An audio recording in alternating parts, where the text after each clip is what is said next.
Hello participants, myself Shweta Sachdeva, Assistant Professor, Delhi Teachers University. I am glad that we are on lecture 4 of a webinar series on NEP 2020. So today I am here to discuss about Indian Knowledge System and National Education Policy 2020, that is भारतीय ज्ञान परंपरा और राष्ट्रीय शिक्षा नीति. So इसकी शुरुआत हम एक मंत्र से करेंगे. Please join your hands and chant a Shanti mantra with me. Om Sehna Bhavatu Sehnau Bhunaktu Sehviryam Karvavahai Tejasvinavati Tamastu Ma Vidvishavahai.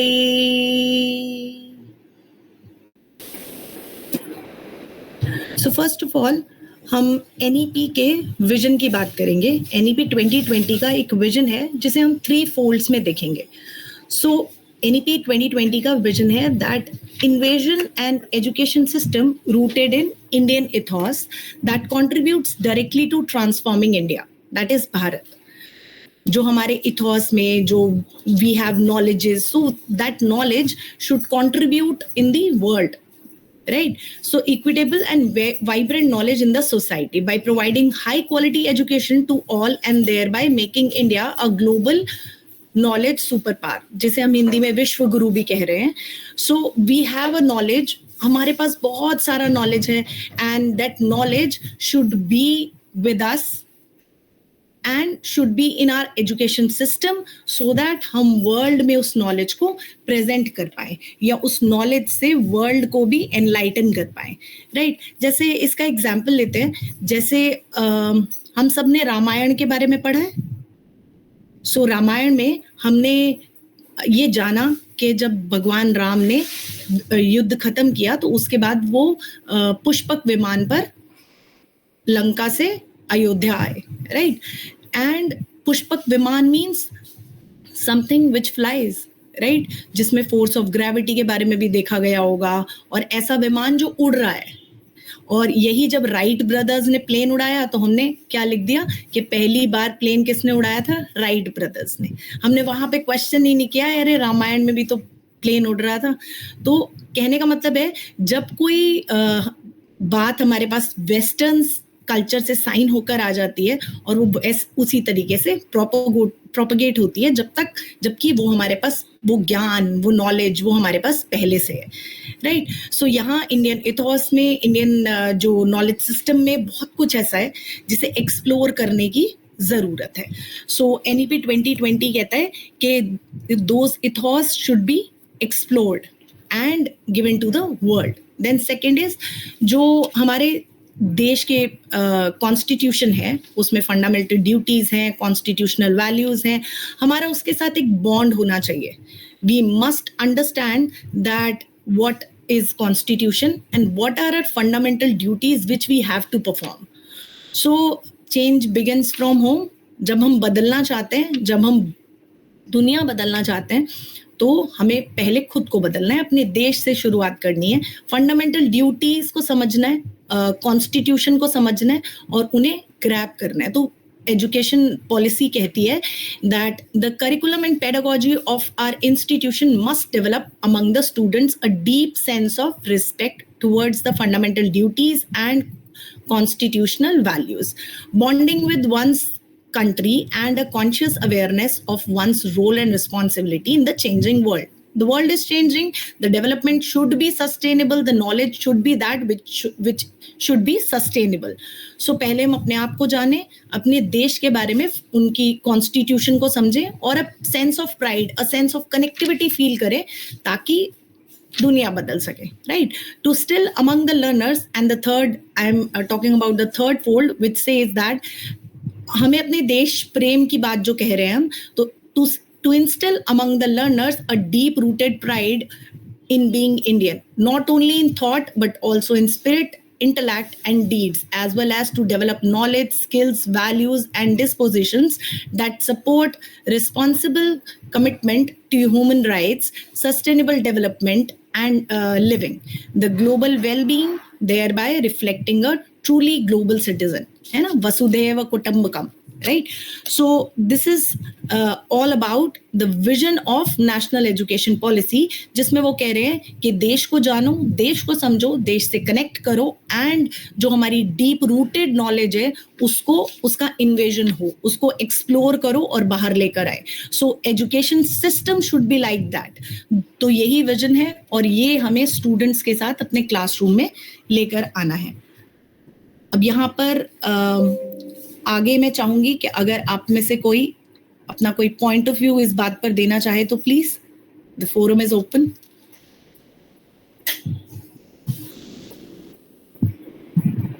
We are less in numbers तो वी कैन.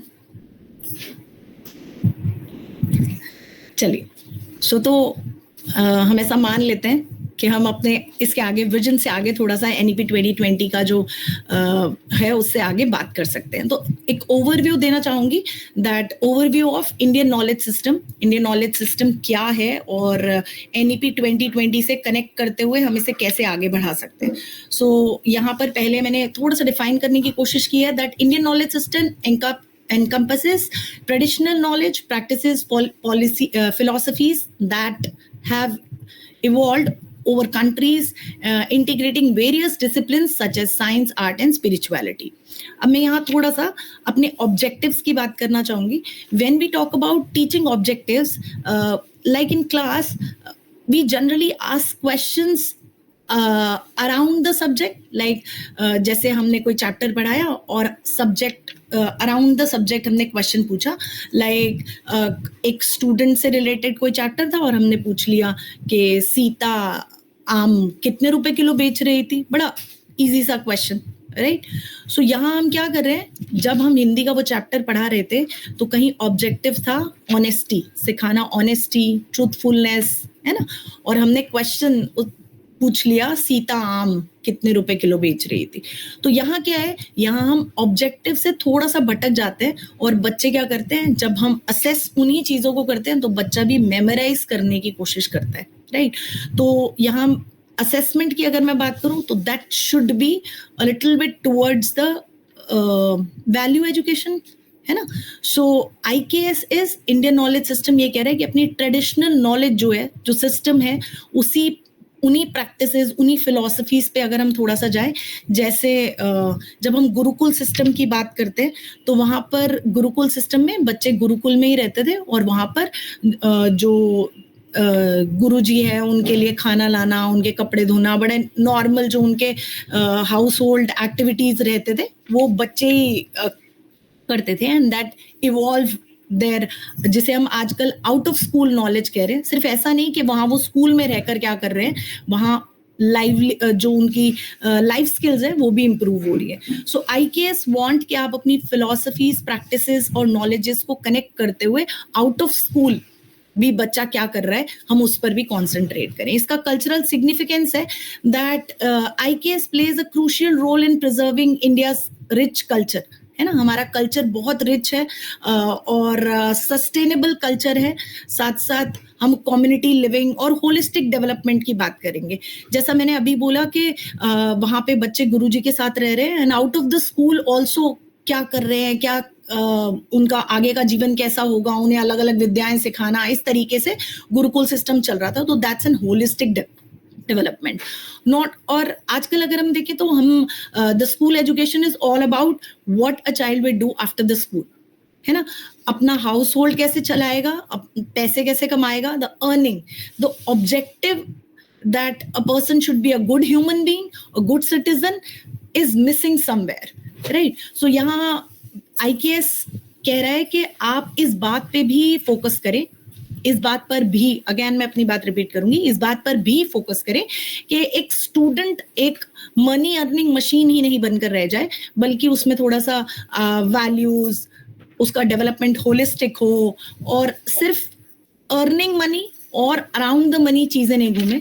मटीरियलिस्टिक हैप्पीनेस के साथ साथ थोड़ी सी spiritual happiness की भी बात करें. जैसे किसी ने एक गाड़ी ली या किसी ने कुछ नई चीज खरीदी तो वो जो खुशी होती है that's for a second, for a minute, for a day और फॉर अ मंथ. लेकिन जब हम किसी की कोई हेल्प कर देते हैं या हम कुछ अच्छा काम करते हैं तो जब भी हम उसको याद करते हैं अच्छे काम को तो दैट हैप्पीनेस क्लिक्स, राइट? सो वो क्षणिक नहीं होती, that happiness is sustainable.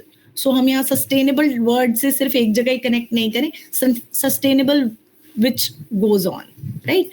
So relevance of NEP 2020. So NEP 2020 policy emphasize the integration of IKS to foster a more inclusive and diverse education framework that respects and utilize indigenous knowledge and contemporary learning. अभी जो जिस तरीके का आपका student है, जिस तरीके का आपका लर्नर है, उस लर्नर को ध्यान में रखते हुए आपको ऐसी एक्टिविटीज प्लान करनी है, आपको ऐसी क्लास में एक्टिविटीज करवानी है जिससे कि बच्चा जो है वो अपनी इंडिजिनियस नॉलेज जो है हमारी उससे कनेक्ट कर पाए. तो ऐसा नहीं करना कि आईकेएस एक अलग सब्जेक्ट है या आईकेएस को एक अलग तरीके से पढ़ाना है. The IKS should be included in political science where it's required, in psychology. जैसे हम कहते हैं, अगर आपने आईकेएस के बारे में जाना है तो हम कह रहे हैं कि साइकोलॉजी सबसे अच्छी गीता में पढ़ाई गई है. जब भगवान कृष्ण ने अर्जुन को गीता का ज्ञान दिया, that's the best psychological book we have, right? लेकिन हम क्या पढ़ा रहे हैं? हम फ्रॉइड पढ़ा रहे हैं, हम मोटिवेशनल थियरीज पढ़ा रहे हैं, राइट? हम नहीं पढ़ा रहे कि भगवान कृष्ण ने कैसे अर्जुन को मोटिवेट किया, राइट? सो समवेयर अराउंड हम फिलॉसफी में देखना चाहेंगे कि हमारे इंडियन फिलोसोफर्स ने कैसे किया है, क्या किया है, एंड उसको फिलॉसफी में इंक्लूड करना चाहेंगे. मेडिसिन में जैसे ऋषि सुश्रुत का एक है जिसमें उन्होंने पूरा प्लास्टिक सर्जरी के बारे में बताया है. सो लेकिन हम उसे प्लास्टिक सर्जरी के नाम से ही जानते हैं. दैट इज सुश्रुत ग्रंथ है, सुश्रुत के डॉक्टर जो ऋषि सुश्रुत है उनके नाम से. सो एक वामिका हमारा ग्रंथ है जिसमें पूरा मेटलर्जी के बारे में दिया हुआ है कि कौन से मेटल्स कैसे मिलाए जाते हैं और कैसे उसमें चेंजेस आते हैं, राइट? तो इसी तरीके से हमारे मंदिर जो हैं उसका एक एग्जाम्पल है कि किस तरीके से हमारे पास ज्ञान पहले से ही था. जैसे अभी जब अयोध्या में भगवान राम की मूर्ति पर एक सूर्य तिलक हुआ, ऐसे कोणार्क मंदिर में जो मूर्ति है उस पे पहले से होता है. अभी तो वी हैव थिंग्स जिससे हम कैलकुलेशंस कर सकते हैं, कंप्यूटर्स हैं, लंबी लंबी कैलकुलेशन की जा सकती है, अपना ग्रह चाल देखी जा सकती है, कैसे घूम रहा है, कब सूर्य कहाँ पड़ेगा. लेकिन पहले जब वो 13th सेंचुरी का मंदिर बना हुआ है तब भी उसमें ये चीज है, राइट? तो somewhere that knowledge is there, that exists. So let's move to next slide. That historical context of IKS in education. So the historical context of Indian knowledge system in education reveals a rich tapestry of ancient educational practices where traditional Gurukul and Vedic learning emphasize holistic development, critical thinking, and integration of spiritual and practical knowledge, right? So यहाँ पर क्या कहना चाहते हैं कि holistic development की बात मैंने आपको पहले भी करी. दैट जो गुरुकुल है उसमें लाइफ स्किल्स सिखाई जा रही है. खाली स्कूल में क्या करना है उतना ही नहीं, out of the school you can, a child can live their life in a better way after Gurukul. तो इसीलिए गुरुकुल में चाहे वो राजा का बेटा बेटी बच्चा है या फिर किसी गरीब आदमी का, सब एक साथ पढ़ रहे हैं, सब एक साथ ग्रो हो रहे हैं और उनका एक होलिस्टिक डेवलपमेंट हो रहा है. हम भी स्कूल यूनिफॉर्म से यही करना चाहते हैं, है ना? स्कूल में यूनिफॉर्म इसीलिए होती है that it looks like everybody same, complexes नहीं आए, राइट? क्रिटिकल थिंकिंग से यहाँ आलोचनात्मक चिंतन नहीं है. Critical thinking is thinking about the things in a precise way, in a critical way, so that हम उस चीज को जान सके, समझ सके. जैसे एक एग्जाम्पल लूंगी, इसमें हम जनरली क्या होता है जब मदर्स डे होता है तो टीचर्स क्लास में बात कर रही हैं, क्या अपनी मम्मी को थैंक यू बोलना या say something to your mother which is good for her, right? यहाँ मुझे लगता है कि होलिस्टिक डेवलपमेंट या अगर मैं क्रिटिकल थिंकिंग की बात करूंगी तो मैं उन बच्चे का ध्यान दिलाऊंगी उस तरफ, राइट? तो हम ध्यान कैसे दिला सकते हैं? जो उनकी मम्मी उनके लिए बहुत इंपॉर्टेंट चीजें करती हैं उनके बारे में बताकर, so that gratitude comes from inside. ऐसा नहीं हो कि आपको कहना पड़े कि जाओ आज थैंक यू बोलना या आज अपनी मम्मी को कार्ड बना के देना. ये ग्रैटिट्यूड जो है that comes from inside, that should come from inside. वो कैसे आएगा? When we put there just a thinking process में उनके हमने एक छोटी सी बात डाल दी, उनका ध्यान दिला दिया कि मम्मी कितना कुछ करती हैं। तो उसके लिए हम क्या करते हैं, उन्हें स्टोरीज सुना देते हैं, है ना, या कोई ऐसा इंसिडेंट बता देते हैं जो हमारे साथ हुआ है। तो इससे क्या होगा, दे फील कनेक्टेड, है ना, gratitude comes from inside. So this is historical context of Indian knowledge system, जहां पर होलिस्टिक डेवलपमेंट, क्रिटिकल थिंकिंग और ये सारी बात हम करते हैं। तो let's move from this slide, revitalization of traditional knowledge, right? So it is essential to preserve cultural heritage and fostering sustainable practices. Sustainable practices मतलब वो practices जो सिर्फ आज के लिए, आज को सोच कर ना करी जाए, फ्यूचर सोच कर करी जाए। जैसे आप मेरी पिक्चर में भी देख सकते हैं दैट कैसे ग्रो हुआ है सिस्टम। पहले क्या था, गुरुकुल सिस्टम, अगर आप मेरी पिक्चर में देख पा रहे हो, then there is a system जहां पर नेचर के पास रह के पढ़ रहे, फिर नेक्स्ट हमने बोर्ड्स आ गए, अच्छी बिल्डिंग्स आ गई, and then there are computers classrooms जहां पर शायद रोबोट पढ़ा रहे हो, राइट? सो ये इस तरीके से हम आगे बढ़ते तो जा रहे हैं, बट दैट डेवलपमेंट सस्टेन्स, क्या वो डेवलपमेंट सस्टेनेबल है? सो ये एक क्वेश्चन मार्क लगाती है। तो हमारा कल्चर जो है, कल्चरल हेरिटेज जो है, उसमें बहुत कुछ है और हमें उससे इस तरीके का डेवलपमेंट कराना है जो सस्टेन करे, जो बच्चों में कल्चर को सस्टेन करवाए, राइट? जैसे traditional Indian values should be integrated in the curriculum. कौन सी इंडियन ट्रेडिशनल वैल्यूज की हम बात करें? हम बात करें सेवा, है ना, जिसमें हम बड़ों की सेवा की बात करते हैं, हम अहिंसा की बात करते हैं, जिसे हमने कह दिया वर्ल्ड पीस, है ना। हम भी तो यही कह रहे हैं कि अहिंसा, स्वच्छता, सत्य, निष्काम कर्म, ऐसा कर्म जो बिना किसी फल की इच्छा के किया जाए, निष्काम कर्म, देन शांति, देन सेक्रीफाइसेस, टॉलरेंस। हर चीज में ऐसा नहीं, जहां हमारे पास टॉलरेंस नहीं होती वहां हमें एंजाइटी होती है, वहां हमें प्रॉब्लम्स होती है, मेंटल हेल्थ इश्यूज हो रहे हैं, शांति नहीं है, सैक्रिफाइस नहीं है, किसी के लिए कुछ कर दिया तो उसके बाद क्योंकि सेंस ऑफ सैक्रिफाइस नहीं है इसलिए सेंस ऑफ हैप्पीनेस नहीं आ रहा कुछ करने के बाद, करा ठीक करा, कहीं कंफ्यूजन रह जाता है। So traditional Indian values should be inculcated in the curriculum, right? So Indian knowledge system और एनईपी यही कह रहे हैं कि ये ट्रेडिशनल वैल्यूज जो हैं ये इंकलकेट की जानी चाहिए एजुकेशन सिस्टम में। सो इंडियन नॉलेज सिस्टम यानी भारतीय ज्ञान परंपरा जो है, उसमें सिर्फ ऐसा ही नहीं है कि जो हमारे ग्रंथों में, जो हमारे बड़े बड़े पुराणों में लिखा है वही इंक्लूड किया जाना चाहिए। इंडिया जो है वो, उसमें बहुत सारे ट्राइब्स हैं, बहुत सारे छोटे छोटे जो ग्रुप्स बने हुए हैं। सो ऐसा नहीं कि सिर्फ उन्हीं जो ग्रंथों की विद्या है उन्हीं को, या ग्रंथों के जो नॉलेज है उन्हीं को इंक्लूड किया जाना चाहिए। जो ट्राइबल्स हैं, जो छोटे छोटे ग्रुप्स हैं जिनमें और नॉलेज है बहुत सारी, जैसे पेड़ों को कैसे रखा जाए, या फिर जो जड़ी बूटियां हैं वो कैसे काम करती हैं, और किस तरीके से हम हर्बल नॉलेज को और बढ़ा सकते हैं। सो ये सब ट्रेडिशनल जो नॉलेज है ये ट्राइब्स में ज्यादा पाया जाता है। सो ट्रेडिशनल नॉलेज में हम ट्राइबल नॉलेज, साथ साथ इंडिजिनियस नॉलेज, ये सब इंक्लूड करेंगे, राइट? सो भारतीय ज्ञान परंपरा इज नॉट अबाउट द वैदिक और उपनिषद्स और all these Puranas. It should be with the tribal knowledge, indigenous knowledge, and traditional ways of learning. We have different ways of learning. Traditional ways of learning, like traditionally we learn mathematics. ऐसा नहीं होता था कि बच्चे maths नहीं पढ़ते थे, they learn maths, they understand maths, लेकिन ऐसा नहीं कि एग्जाम पेपर देके मैथ्स समझ में आ रहा है, या मोटी मोटी बुक्स हैं एंड बच्चे रजिस्टर्स मेंटेन कर रहे हैं, कॉपी मेंटेन कर रहे हैं, ऐसा कुछ नहीं था। The knowledge is the sustainable knowledge, है ना। ऐसा नहीं था जब एक साल गुरुजी के साथ रहने के बाद बच्चा दूसरे साल में आता था, वो कहता था वो पिछले साल आपने क्या पढ़ाया वो तो मैं भूल गया।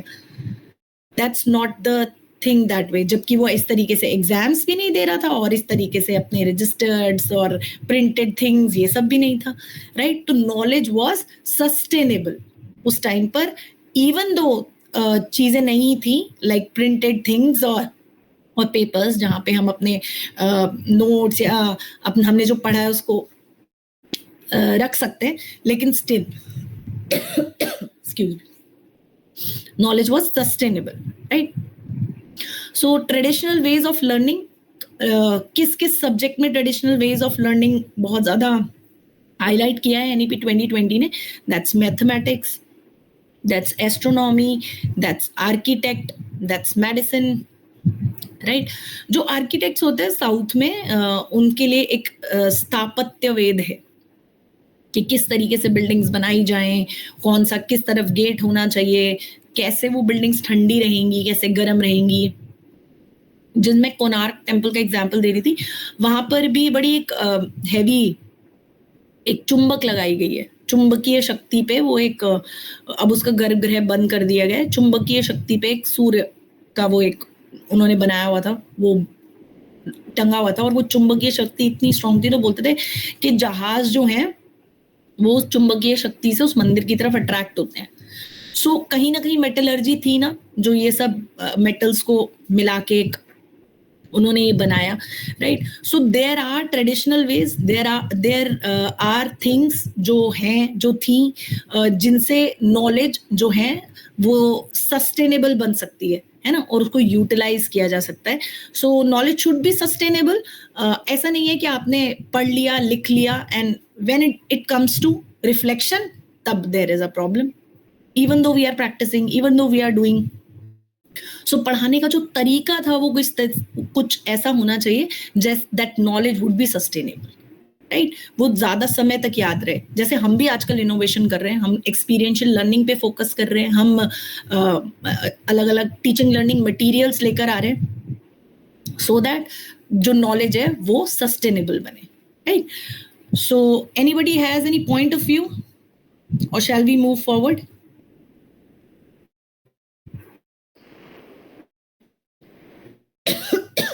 Excuse me. So there are some challenges. Also. I think you can't see my screen.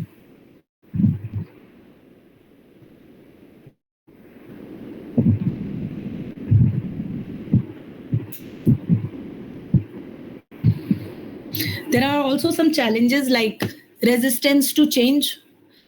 Many educational institutions face resistance from stakeholders.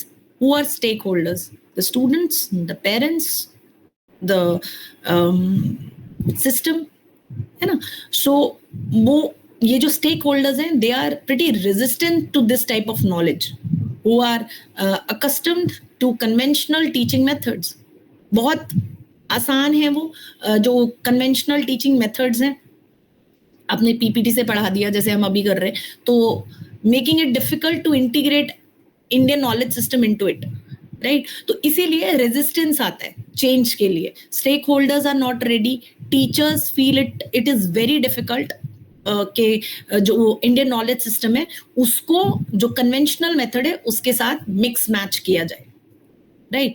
Lack of training है, educator often lack adequate training and resources to teach IKS। उनके पास training नहीं है, अभी resources नहीं है, अभी चीजें बदल रही हैं, इट्स अंडर प्रोसेस। और साथ साथ curriculum overloaded, already the curriculum is very much overloaded in the school system, right? तो वहां पर उनको ऐसा लग रहा है that inclusion of IKS has a little room, और we can say no room, right? So traditional knowledge system should be included, but these are the challenges. These are some of the challenges I just highlighted. There are a lot of challenges in that, right? उसका curriculum बनाना, उसका curriculum which is overloaded already, and उसका curriculum teachers को एक training process की जरूरत है उस curriculum के साथ फेमिलियर होने के लिए, और फिर उस करिकुलम को बच्चों के साथ फेमिलियर करने के लिए, राइट? लेकिन this all is in a direction जहां पर नॉलेज सस्टेनेबल हो, जो रियल मीनिंग ऑफ नॉलेज है that should come out, students become happy. जैसे अभी हमने जब क्लास स्टार्ट की तो वी हैव डन अ शांति पाठ, है ना? तो ऐसे शांति पाठ करने से मे देयर कंसंट्रेशन इंक्रीजेस, है ना? So this can be included, this can be done with a little change in the system, right? अब जैसे टीचर क्लास में पहले आई and start with the shanti path, as soon as she has done with the shanti path and पहली बार क्या किया, explain किया कि इससे you will feel happy, harmonious, peaceful, है ना. बच्चे ने फील किया उसको. धीरे धीरे धीरे धीरे इट कम्स इनटू प्रैक्टिस. सो जो चेंजेस हैं वो छोटे छोटे चेंजेस से ही शुरू होते हैं एंड देन बड़े होते हैं. अगर हम सोचें कि हम पूरे IKS को आज ही इंक्लूड कर देंगे अपने करिकुलम सिस्टम में, दैट्स नॉट पॉसिबल, राइट. इसीलिए हमने क्या किया, उसको धीरे धीरे पहले प्राइमरी में इंक्लूड किया है एंड देन सेकेंडरी में. तो वो आप देख सकते हैं NCF और NCFSE इज देयर, जिसमें foundational knowledge and secondary knowledge. और NEP 2020 बहुत कुछ हायर एजुकेशन के बारे में भी कहता है. हायर एजुकेशन में स्पिरिचुअलिटी को इंक्लूड करने की बात करता है. Again the vision is that के कहीं मटीरियलिस्टिक हैप्पीनेस से, कहीं अर्निंग मशीन से ऊपर उठ के सोचें हम, right. Then there is next is evaluate और assessing, understanding. Then integration of IKS in curriculum. अब हमने IKS इंक्लूड कर दिया जब उसमें, तो इनकॉर्पोरेटिंग करिकुलम में, incorporating Indian knowledge system into the curriculum offers opportunities for holistic learning by blending traditional wisdom with modern education. जैसे मैंने अभी बोला कि हम बच्चे का ध्यान दिलाएंगे, हम इस तरीके से स्टोरी सुनाएंगे जहां ऑब्जेक्टिव तो अभी भी एजुकेशन सिस्टम में उस स्टोरी को सुनाने का ऑनेस्टी, ट्रूथफुलनेस, ये सब सिखाना है. लेकिन कहीं जब हम असेसमेंट में क्वेश्चंस दूसरे तरीके के पूछ रहे हैं ना, वो ऑब्जेक्टिव कहीं मिस हो गया, राइट. सो यहाँ integration of IKS in curriculum में हम क्या कह रहे हैं, हम ये भी कह रहे हैं कि असेसिंग का जो तरीका है वो बदला जाए, राइट. जैसे जो questions should be application based. मैंने देखे कुछ बुक्स में जब मैथ्स के क्वेश्चन कराते समय भी टीचर बोलती है, अच्छा अब बच्चे ने क्या किया, तो बच्चे बताते हैं बच्चे ने शेयरिंग किया, राइट. तो इस तरीके से टीचर कहीं शेयरिंग केयरिंग सिखा रही है. So this can be done, right. इतना भी मुश्किल नहीं है, but there should be a proper training, proper understanding among the teachers. Then उसके बाद सेकेंड इज इंटरडिसिप्लिनरी लर्निंग. अभी हम क्या कर रहे हैं, हमने डिसिप्लिन्स को डिवाइड कर दिया है. Holistic learning environment can be enhanced through interdisciplinary approach that connects IKS with various subjects, promoting an comprehensive understanding of knowledge and its applications in real world context, है ना. खाली स्कूल में बच्चे क्या पढ़ रहे हैं वो नहीं, होलिस्टिक डेवलपमेंट, स्कूल के बाहर उन स्किल्स को कैसे यूज करना है. जैसे मैथमेटिक्स में हम जनरली प्लस माइनस सिखाते हैं, तो हम देखते हैं कि बच्चा प्लस माइनस कर पा रहा है या नहीं कर पा रहा है. एप्लीकेशन बेस्ड क्वेश्चंस होते हैं जिसमें अलग अलग सिचुएशंस हैं एंड हम बच्चे से पूछते हैं उसमें which mathematical operation will you use, multiply, divide, addition और सब्ट्रैक्शन, राइट. सो यहाँ पर बच्चे ने लैंग्वेज भी सीखी, बच्चे ने अंडरस्टैंडिंग भी किया एंड देन वो सिचुएशन में अप्लाई भी कर पाएगा. रिफ्लेक्टिव लर्निंग की तरफ we will be moving on. So interdisciplinary का मतलब ये है कि डिसिप्लिन को बाउंड नहीं करें, इंटरडिसिप्लिनरी नॉलेज रखें, जिससे कि जिस सब्जेक्ट में, जिस डिसिप्लिन में बच्चे की अंडरस्टैंडिंग है, इंटरेस्ट है, वो डेवलप कर सके, वो आगे लेकर जा सके, अंडरस्टैंड कर सके. ऐसा उसे बाउंड नहीं करें कि अगर वो हिस्ट्री पढ़ रहा है तो हिस्ट्री के साथ वो मैथ्स नहीं पढ़ सकता, right. Interdisciplinary approach and multidisciplinary approach. Then उसके बाद कम्युनिटी एंगेजमेंट एंड कोलैबोरेशन होना चाहिए. कम्युनिटी के साथ एंगेजमेंट एंड कोलैबोरेशन बहुत इंपॉर्टेंट है. जैसे मैं बार बार बात कर रही हूँ आउट ऑफ द स्कूल की. So educational process allows for sharing of indigenous knowledge, creating collaborating learning environment. जैसे हमने कहा कि देश के कॉन्स्टिट्यूशन को समझें, देश के अपनी फंडामेंटल ड्यूटीज को समझें, देश के प्रति एक प्राइड का जो डीप वो है वो अंडरस्टैंड करें कि we love our country, right. खाली गलतियां नहीं ढूंढे, राइट. सो यहाँ पर community engagement and collaboration is very important, क्योंकि उसी से अंडरस्टैंडिंग बढ़ती है, उसी से कल्चर जो है वो कहीं ना कहीं सस्टेन करेगा, right. So let's move on to the next slide. Next is role of educators. Now it's your role of educators and mine too, Role of educators in facilitating IKS integration. So educator must undergo specialized trainings to effectively integrate Indian knowledge system. यहाँ specialized training से मतलब है कि where you can connect with Indian knowledge system, जहां आप Indian knowledge system को समझ पाए और उसके साथ connect कर पाए. जब तक आप उसे understand नहीं करेंगे, आप उसे process में नहीं ला सकते.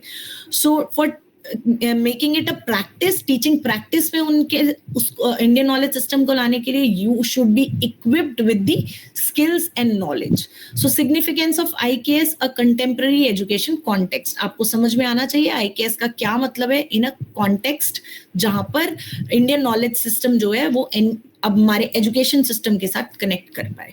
सो कनेक्शन के लिए अंडरस्टैंडिंग बहुत इंपॉर्टेंट है. सो अंडरस्टैंडिंग इज कि लाइक हमारे इंडियन नॉलेज सिस्टम में क्या क्या चीजें हैं, क्या क्या पहले से था और कैसे स्टूडेंट्स को हम वो अंडरस्टैंड करा पाएंगे. क्योंकि हम वेद पुराण तो पढ़ाएंगे नहीं, हम बार बार यही बात कर रहे हैं कि connection of Indian knowledge system with the modern education system, right. जो मॉडर्न एजुकेशन सिस्टम चल रहा है उसमें ही हम थोड़ा सा इंडियन नॉलेज सिस्टम इंक्लूड करेंगे, जिसमें हम कॉन्सेंट्रेट करेंगे what are the objectives of the education, है ना. हमें ह्यूमन रोबोट्स नहीं बनाने हैं, अच्छे इंसान, अच्छे सिटीजन्स बनाने हैं, right? So by fostering inclusive learning environment that respects and incorporate diverse cultural perspectives, and educators can facilitate the integration of IKS, encouraging students to engage critically with traditional knowledge and its relevance to modern society, है ना. Modern society के साथ उसका relevance ढूंढते हुए या बताते हुए हम इंडियन नॉलेज सिस्टम की बात करेंगे. So as a teacher you must understand about the Indian knowledge system, और जो करिकुलम है उसको इंडियन नॉलेज सिस्टम के साथ कनेक्ट करते हुए या कहूँ इंडियन कल्चर के साथ कनेक्ट करते हुए बच्चे तक पहुंचाया जाए, right. So teachers are facilitators. Teacher facilitates education. हम हमेशा बात करते हैं टीचर यहाँ कोई गाइड है. टीचर कोई समझो कि जैसे हम कहते हैं कि जो students are the small saplings, है ना, और आप कौन है, गार्डनर्स है. आपको बस उनको ध्यान रखना है. उनको बहुत ज्यादा पानी दे देंगे तो आम के पेड़ में संतरे नहीं उगेंगे. They have their own abilities. हमें क्या करना है, just to polish those abilities, right. So you are the facilitators. जैसे विवेकानंद जी ने भी कहा है कि बच्चों में अपनी इनेट एबिलिटीज होती हैं. Teachers are just the facilitators जो उन एबिलिटीज को पॉलिश करते हैं, राइट. सो यहाँ पर हमें वो सब सस्टेनेबल नॉलेज के तरीके से करना है. Then potential impact on IKS और एजुकेशनल आउटकम्स यहाँ क्या है. Integration of Indian knowledge system into education promotes critical thinking by encouraging students to analyse and synthesise traditional knowledge with contemporary issues, fostering deeper understanding and problem solving abilities. WHO life skills की बात करते हैं. वो कहते हैं कि life skills develop करना जरूरी है. पढ़ाई सिर्फ इसलिए नहीं है. The knowledge should not be there to just कि हमने पढ़ लिया, एग्जाम पास कर लिया. नॉलेज इज देयर ताकि you can live your life in a better way. एक पढ़ा लिखा इंसान अपनी जिंदगी को बेटर तरीके से जी पाए, उसके लाइफ में जो प्रॉब्लम्स, जो हर्डल्स आए वो ओवरकम कर पाए. So there must be a problem solving mind you have. So maths में कई बार बच्चे क्वेश्चन कर लेते हैं कि ये मैथ्स है क्यों, क्योंकि most of the kids don't like maths. Most of the तो नहीं कहूंगी, in my environment there are some kids who don't like maths, और उनको लगता है अरे ये पाइथागोरस थ्योरम को पढ़ाई जा रही है और ये क्यों पढ़ाया जा रहा है हमें, साइन थीटा कॉस थीटा हमने तो कभी लाइफ में यूज नहीं करना है. सो दैट्स बिकॉज के ये हमें एनसीएफ 2005 भी कहता है. उन्होंने एक ब्रॉडर मीनिंग बताया मैथमेटिक्स का. वो कहते हैं एक नैरो मीनिंग है कि जो आपको पढ़ाया गया वो आपने अंडरस्टैंड कर लिया और आप उसे out of the school use कर रहे हैं. एंड ब्रॉडर मीनिंग इज कि जहां आपको समझ में आया that every problem has a solution. Life में कोई भी प्रॉब्लम हो, it has a solution, right? So critical thinking and problem solving are the life skills which are very important to live a life in a better way. Then cultural identity and pride, जैसा मैं बार बार कह रही हूँ कि Indian knowledge system इसी बारे में बहुत फोकस है कि हमारा जो रिच कल्चरल हेरिटेज है उसे संभाल के रखा जाए, उसके लिए प्राइड फील किया जाए. एंड साथ साथ enhance their engagement and motivation in learning processes. उस learning processes में इन चीज़ों को enhance किया जाए and motivate किया जाए बच्चों को ये चीज़ें समझने में, हमारे rich Indian culture को समझने में, understand करने में और इस knowledge को sustainable बनाने में, ताकि ये knowledge आगे चल पाए. Then IKS supports a holistic educational approach that nurtures not only academic skills but also emotional, social and ethical dimensions too, preparing students for well-rounded personal and professional lives in a diverse society.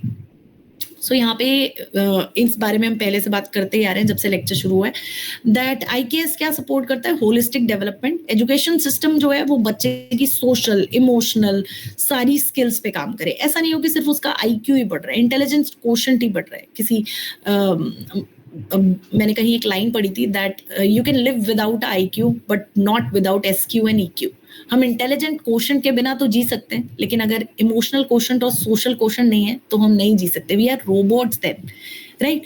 So holistic development में हम ये भी बात कर रहे हैं कि जो NEP 2020 इस बात पे फोकस कर रहा है कि हमारा इमोशनल कोशेंट और सोशल कोशेंट भी डेवलप हो और साथ साथ एथिकल डायमेंशंस को भी डेवलप किया जाए, राइट. अब अगर मनी अराउंड चीजें घूमती हैं तो क्या है, मनी कैसे भी आ रहा है, इट्स फाइन, राइट. लेकिन अगर वही इथॉस की बात की जाए, एथिकल डायमेंशंस को टच किया जाए, सोशल इमोशनल कोशेंट को टच किया जाए, तो that money should not be coming from a wrong thing. कुछ गलत करने से नहीं आनी चाहिए. सो कहीं यही माइंडसेट डेवलप करना है, राइट. इस पर इंडियन नॉलेज सिस्टम जो है वो फोकस कर रहा है कि एथिकल वैल्यूज भी साथ साथ होनी चाहिए, ना कि सिर्फ IQ डेवलप कर रहे हैं हम, right. So let's move on to the next slide. The path forward to IKS education, emphasizing cultural relevance. The future education must prioritize the integration of Indian knowledge system to enhance cultural relevance, fostering sense of identity and belongingness among the students. हम कौन हैं, कहाँ से belong करते हैं, क्या हमारा culture है, डाइवर्स कल्चर है हमारा, है ना, और उसके बारे में हमें पता होना चाहिए. तो education system should focus on that. Then strengthening educators training. Educators की ट्रेनिंग को स्ट्रेंथन करना बहुत जरूरी है. Comprehensive training programmes for educators are essential to equip them with the skills needed to effective teaching of Indian knowledge system. Indian knowledge system को understand करना और उसे बच्चों तक पहुंचाने के लिए टीचर्स की एक इफेक्टिव ट्रेनिंग होनी चाहिए, ensuring that traditional knowledge is conveyed meaningfully within modern educational context. Modern education के कॉन्टेक्स्ट में कैसे इंडियन नॉलेज सिस्टम को इंटीग्रेट करते हुए हमें पढ़ाना है. ऐसा नहीं है कि बिल्कुल ट्रेडिशनल वेदास और उपनिषद्स की ही बात करनी है, ये मैं पहले भी बता चुकी हूँ कि हमें उसको अभी मॉडर्न कॉन्टेक्स्ट में कैसे नॉलेज को सस्टेनेबल बनाना है, कैसे कल्चर को इंक्लूड करना है मॉडर्न सिस्टम ऑफ एजुकेशन में, क्योंकि हम टेक्नोलॉजी में, कंप्यूटर्स में, AI तक पहुंच रहे हैं. सो हम इतना पीछे नहीं चले जाएं कि कहीं वर्ल्ड से पीछे रह जाएं. तो we need to compete with the world with the Indian knowledge system को अपने साथ, इंडियन नॉलेज सिस्टम को अपने साथ लेकर, भारतीय ज्ञान परंपरा को साथ लेकर मॉडर्न एजुकेशन सिस्टम में एंटर करना है, राइट. देन उसके बाद है collaborative community engagement, engaging local communities in the educational process with enrich the learning experiences, allowing students to connect with the indigenous knowledge and practices, thereby creating a more inclusive and holistic educational environment. सिर्फ ऐसा नहीं करना है कि understand करें कि maths कैसे है या मैथ्स कैसे पढ़ा जा रहा है. There must be a collaborative community engagement जिसमें student must be understanding what is common, what is okay. Then with the indigenous knowledge and practices. So बच्चों को यहाँ पर क्या करना है कि आपको अंडरस्टैंड कराना है कि these are the community, जिसमें हम community resources भी लेकर आते हैं. जैसे हम कई बार क्या करते हैं, डॉक्टर्स लेके आते हैं क्लास में, छोटे बच्चों की क्लास में ये डॉक्टर हैं, या रोल प्लेस कराते हैं, है ना. तो वो भी एक टाइप का कम्युनिटी एंगेजमेंट ही है, जहां आप जाने कि आपके आसपास क्या है, आपके सिस्टम में क्या क्या है जिससे आप बच्चे को नॉलेज देने के लिए आप क्या करते हो, कॉन्क्रीट एग्जाम्पल्स लेके आते हो। तो यहाँ पर हम जब कम्युनिटी एंगेजमेंट की बात करते हैं तो थोड़ा सा उससे आगे बढ़ जाते हैं। अभी तो हम सिर्फ कम्युनिटी से रिसोर्सेज लेके आ रहे थे, अब कम्युनिटी के साथ एंगेजमेंट की बात करेंगे, जिसमें दादी नानी की कहानियों की बात करेंगे, जिसमें हम सुखाकर कौन सी सब्जियां बाद में यूज कर सकते हैं इसकी बात करेंगे। इसमें हम बात करेंगे अचार कैसे खाया जाता है, कितने तरीके का अचार होता है, अचार खराब क्यों नहीं होता है, राइट। सो ये हमारा कल्चर है। तो कम्युनिटी एंगेजमेंट में कहीं हम आसपास क्या चल रहा है, what is in the environment, student को उससे फेमिलियर कराएंगे, right. So let's move. I hope you have understood the things well. So thank you so much for the session. If some of you want to contribute something, you can.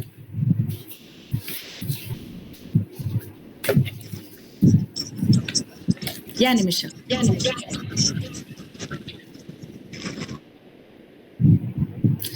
Okay.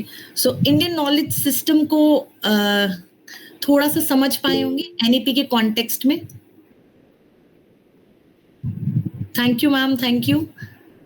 I'm sorry, I can't pronounce your name. It's Shanthashila. If you can unmute and... Dr. Shantashila. Shantashila. Okay. So great to have you people. I hope you understood it well. And after this lecture, IKS and NEP could be connected in a way and you can present it in your class. Thank you so much. Okay, so let's meet in the next session, which is on the Friday of next month, first Friday of next month. So हमारे Delhi Teachers University से we are organizing this webinar series. In that we have a lecture on every first Friday of the month, so you can join it. Thank you.